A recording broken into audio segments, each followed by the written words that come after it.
Hey guys, welcome back to another video. Today we're going to be focusing on the dining room. If you saw my last video, we did a pretty full-on kitchen transformation, and this dining room is pretty much connected to the kitchen, so it seemed like a really good place to go next. So starting today, that's going to be my focus, and I kind of want to catch you guys up because I did get some new pieces and I'm going to be switching out furniture here today. I have been living with the new furniture for a few days, so I'm not going to sit here and fake my reaction. I really like the new pieces that I'm about to show you, but I did just want to show you a before and after to explain like why I'm switching them out. So here at the dining table, this table is definitely very modern leaning. It's just a white round enamel table, and these dining chairs that we had in our old house just don't fit the vibe. They're just too grandma, for lack of a better word, and don't get me wrong, I love grandma. I actually love these chairs and I was gonna sell them on Marketplace, but I can't bring myself to do it because I still really love them and they might work in, you know, whatever next space that we live in. So I'm just gonna keep them, but they don't work with this table. I think that's my biggest issue in this whole space is I have a lot of Victorian pieces. These chairs kind of lean Victorian. This table that I have like the coffee machine on is definitely more Victorian. And again, I like them, but they're not working all together, especially not with this table or with this new light. This light is the first thing that I did in this dining room space. You can see it in my first home updates video. It used to be really ugly. Now it's really adorable. The other thing that bothers me in this space right now is that all of the chairs, the 4 at the dining table and the 2 at the counter, they're really tall. The backs of the seats come up above my waistline, and I feel like both can't be doing that. They're very competing. They're both wood, but different wood. They're different styles, and I just feel like something's gotta give here. I did also get some new counter stools, and my goal for those were just to be super low profile, kind of like tuck in under the counter, and let the dining table and dining chairs really shine. So let me bring in all of that new stuff and show you.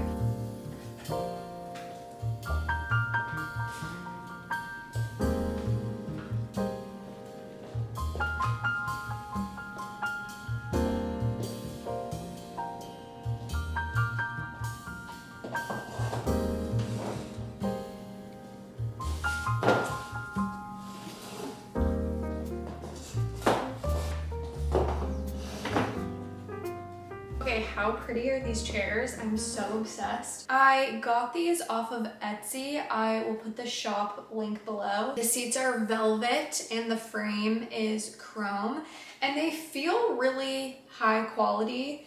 And if they are vintage, they're in incredible shape. I don't know if they are, I'm gonna be honest. But either way, they were perfect. I just love the color, and it's exactly what I wanted. I wanted something with a little bit lower of a back, but still enough support that it's comfortable to sit in at this table, because we eat here and sometimes I work on my laptop here. So I'm really, really happy with them. I also think that chrome was missing from my space for so long. I think in my old house we had so much wood everywhere, and I still love wood, but I'm really trying to vary up my material palette a little bit, and I think this is a really good start. So yay, I'm so happy about these chairs. Now for the counter stools. I feel like they kind of dwarf this table. I want for this dining table to be like the main event of the room, and the stools over there should be very much under the radar. So I got some really cheap little counter stools off of Facebook Marketplace, and we are going to switch those out now.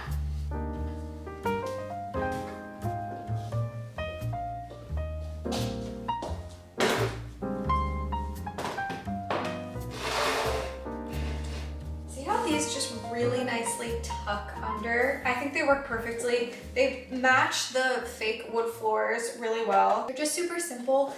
I think they complement the new cabinet color here really well too. And yeah, they don't like interfere with the table as much. And I also like how when you're standing in the kitchen, and you are looking this way, because there's like a big window here and this light here, this is kind of like a main view that you see from the kitchen. I like how you don't see two chair backs blocking your view. I like how instead it's more focused on like this window and the light.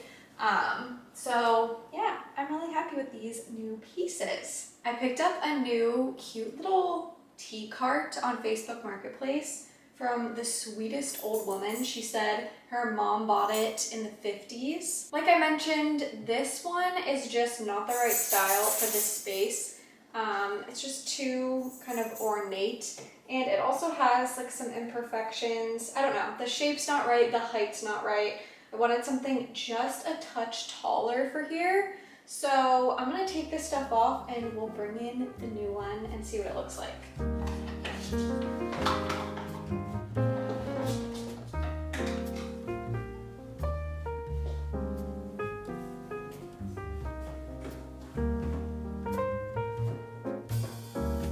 I actually have two of these. They're side tables that I used to use in like our old guest room, but our new guest room is much too small. And they're also like, they're awkwardly high to go next to a bed. And these go on Cherish and like other vintage reseller places like that for like $600 each. And so I don't really know if I should sell it or keep it or what, but I got them on Marketplace like a few years ago for like $50 each. So I don't know, I feel like I shouldn't get rid of them.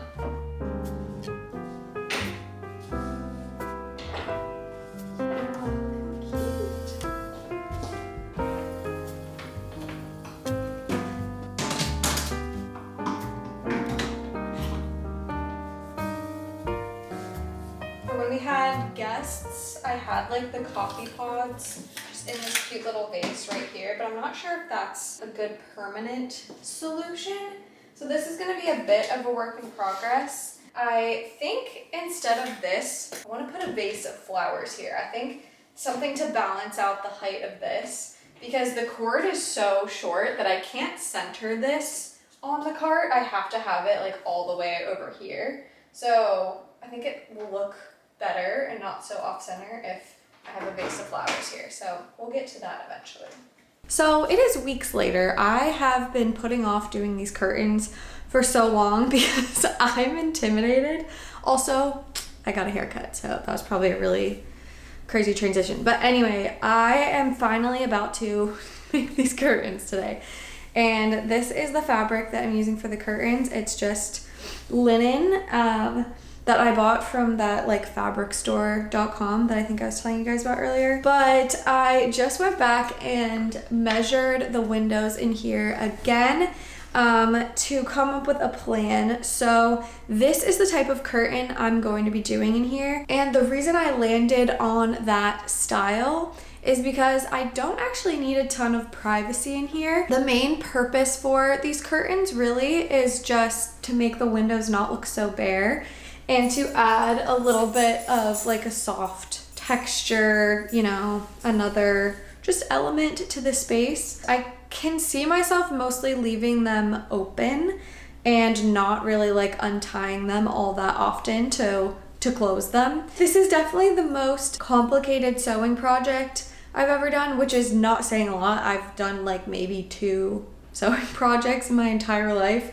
So that's why I'm intimidated. I just really don't know what I'm doing, but today is the day. Now that I have like the exact measurements that I need written down here, I am going to lay out all of this fabric on the floor, measure, and cut my pieces.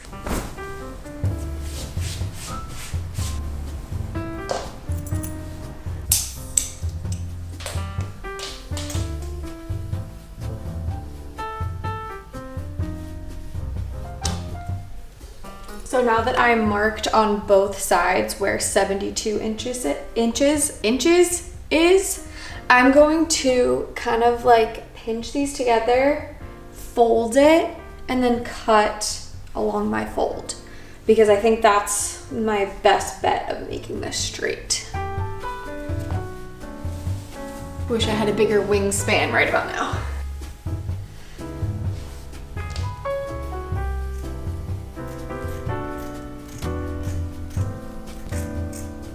Okay, so here is my bottom panel for the bigger window.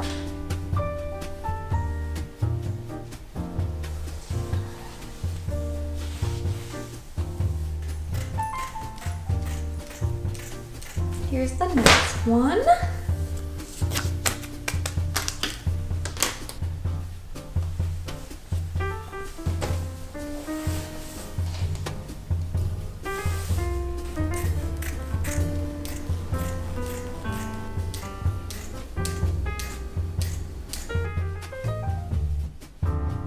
My plan, now that I have all of the panels cut, is to make the ties. So I think I need 4 of them, and I think a good starting point is 48 inches. And those will be sort of like folded in half. You'll see what I mean. But so I think I need 4 48-inch strips. So I'm just gonna cut those now, and I think I'm just going to fold those teeny little strips in half and sew up the edge so that it looks more finished and not just like a really raw strip, if that makes sense. Also, I just broke my measuring tape, so now I'm going to be using this giant level for the rest of this project, which is really stupid.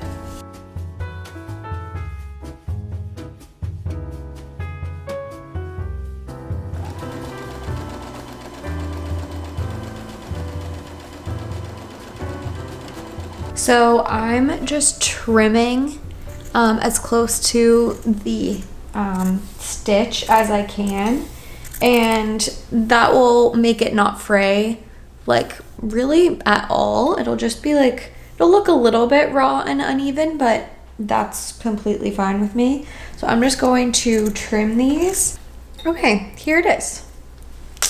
Yay, now I just need to make 3 more of these and then we'll move on to the actual curtains. Okay, I can't put it off any longer. I have to do one of these actual panels. So I'm starting with this small window. So what I'm gonna do is hem the bottom and the 2 sides of this. Just fold over a little bit and just create a really nice clean edge. And then I'll do the top panel and I'll do the top and the 2 sides. And then I'll connect them together with the little ties in the middle. Yes, it definitely goes this way. This will be the bottom. I think basically with the math I did, I gave myself 3/4 of an inch on all sides. And do the same thing, just iron this, just like I did for the ties, just so that I don't have to pin it. Like, I think it's just so much easier. My mom was telling me to do it this way. It's easier than just pinning it because you have like, I don't know, you have a very flat surface that you're working with. Actually, I just realized maybe I should be doing the sides first and then the bottom. I feel like that would make for a cleaner edge. So let's do that. Let's do the sides first and then the bottom.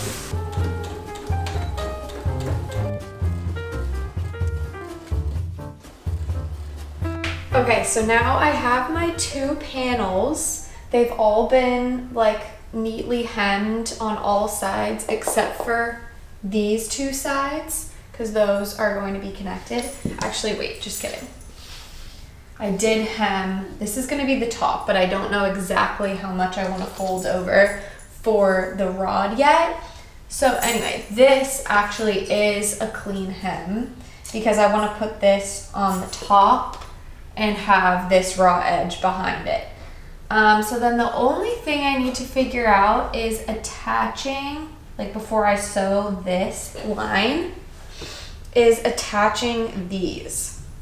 So I'm pretty sure I just need to have these folded in half, basically just sewing it into place there, except one of these actually will be on this side, so it will go like this. So I just need to figure out the exact placement for these. I'm gonna pin these 10 inches from each side.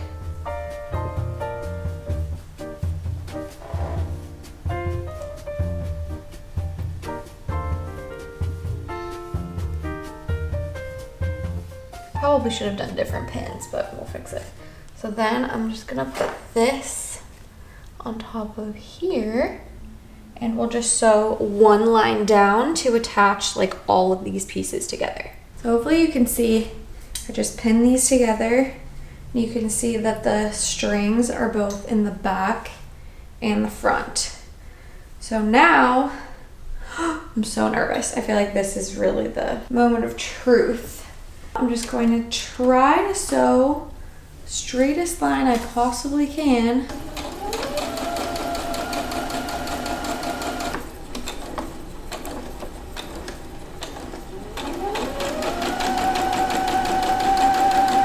This is the moment of truth. Okay, that's the back. How does it look?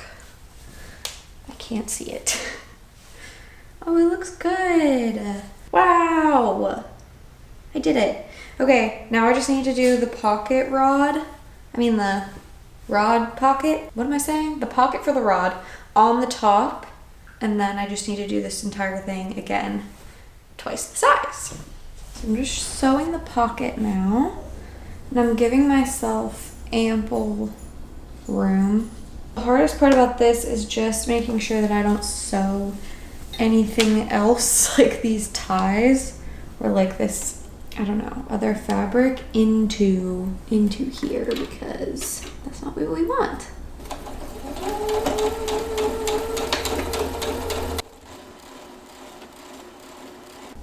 Okay. Wow, it's actually so much easier when you have fabric on this side to push it through on the sides as opposed to like on the front and the back. Yeah, like that was definitely my straightest line.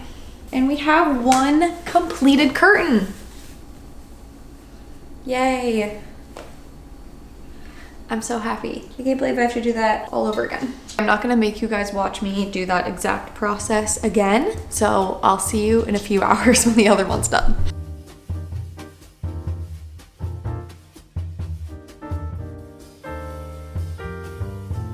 So I just got tension rods for this because they're going to be obviously mounted inside, not outside. So I felt like, especially because of how light these are and how infrequently we're going to be like messing with them, I feel like tension rods are totally fine. So you just kind of twist them until they're the right size.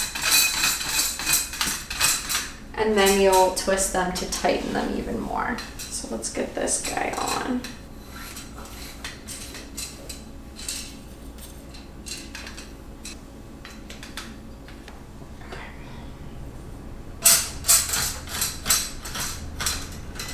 Wow. Okay, so that's what it looks like down. That's so nice. Oh, okay, love it. Let's see. We need to like come up with a technique for tying it up. I think we wanna roll it from the bottom. So that's rolled.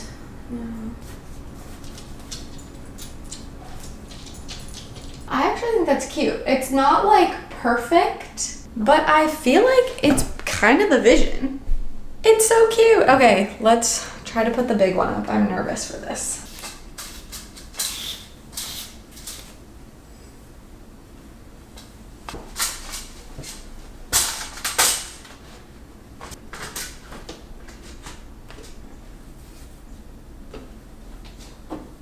So should I try it a different way? Like, should I try just bunching it and see what we like better? So I did them a couple different ways. This is rolled and this is just like bunched up. I feel like I prefer it rolled.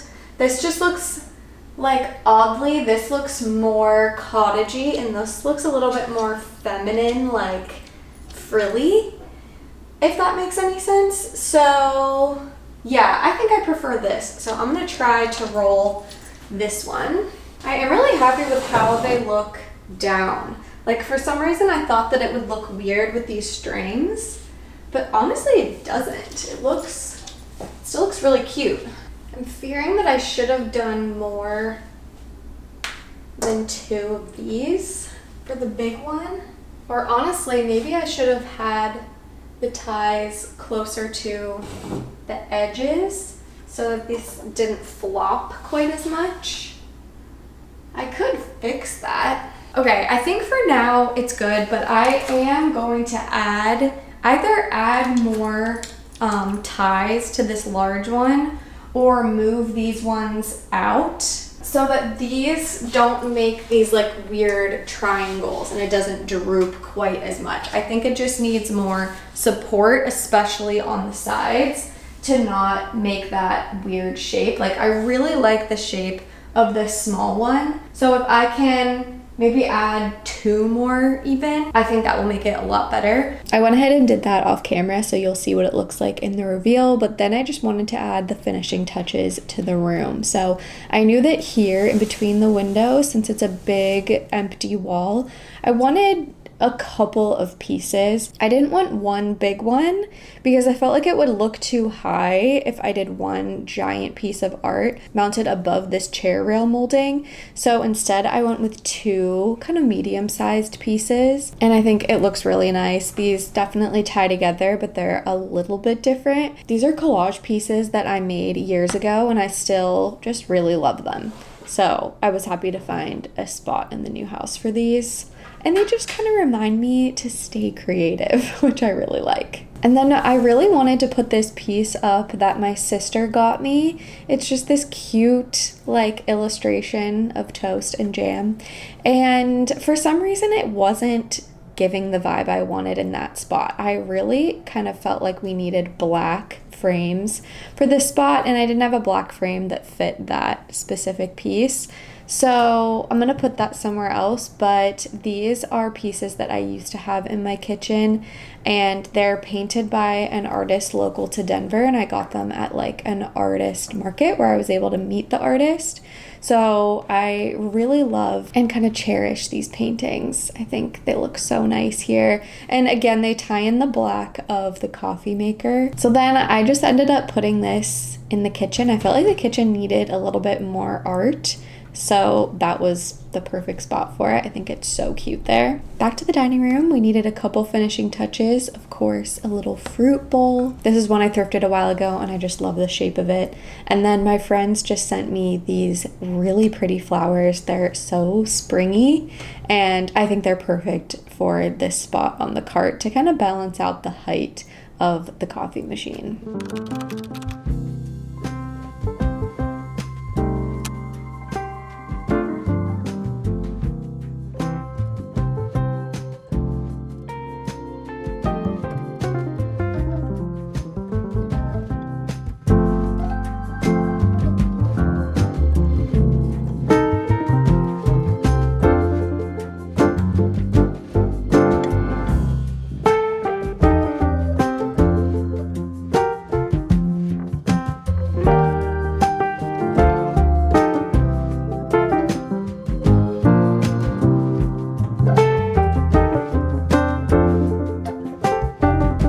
I'm so happy with how the dining room came out. I've been living in it for a while and I feel like it's just so me, so cozy, and very renter friendly. We didn't do anything crazy in here. So hopefully this was inspiring for you guys, or at least just fun to watch. I think the next room will be changing a little bit is the living room. So make sure you're subscribed if you want to see that, and I will see you guys in the next video.